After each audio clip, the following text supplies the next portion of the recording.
Meteorites with quirky and scary backstories. About 1,800 space rocks plow into Earth's surface every year.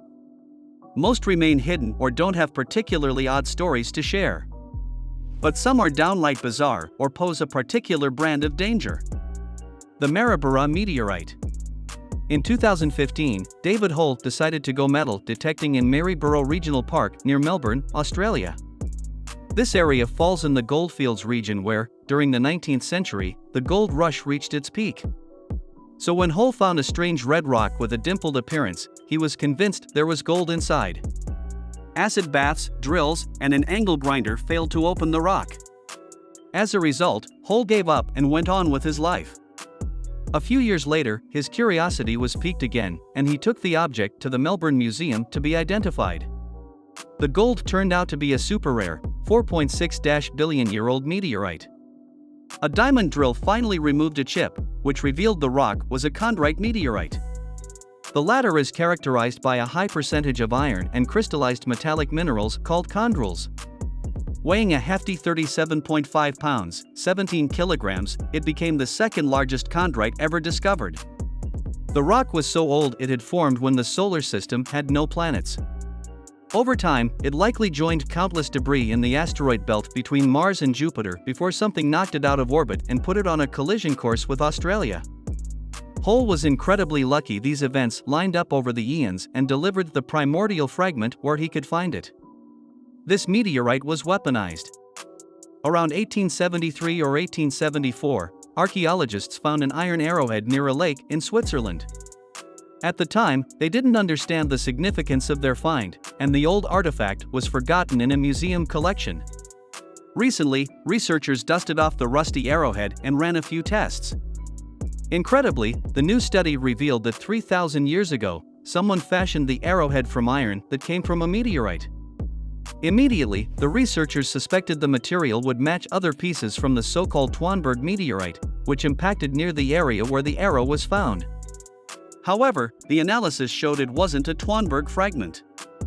Instead, it's now believed the iron came from a meteorite that smashed into Estonia around 1500 BC. To have reached Switzerland, it revealed something historians never knew, that people in these regions were unexpectedly trading meteoric iron as far back as 800 BC. This one hit a pillow.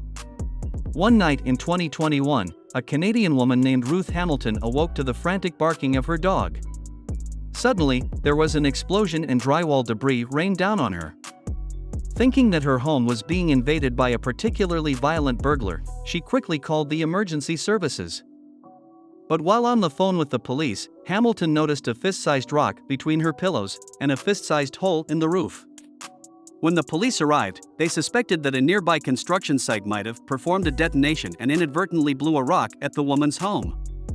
When they visited the area, the officers learned that no detonation had taken place. However, the construction crew did hear a booming noise and also witnessed an explosion in the sky moments before Hamilton had made the call. It soon became clear that a meteorite had crash-landed in her bed. This was not only an extremely unlikely event but also a very lucky escape for the homeowner. The first meteorite fatality. An average of about 17 meteorites hit the Earth's surface every day. Remarkably, there is no credible modern record of anyone being struck and killed by a meteorite. However, in 2020, old documents in a Turkish archive proved that this space record wasn't so bloodless.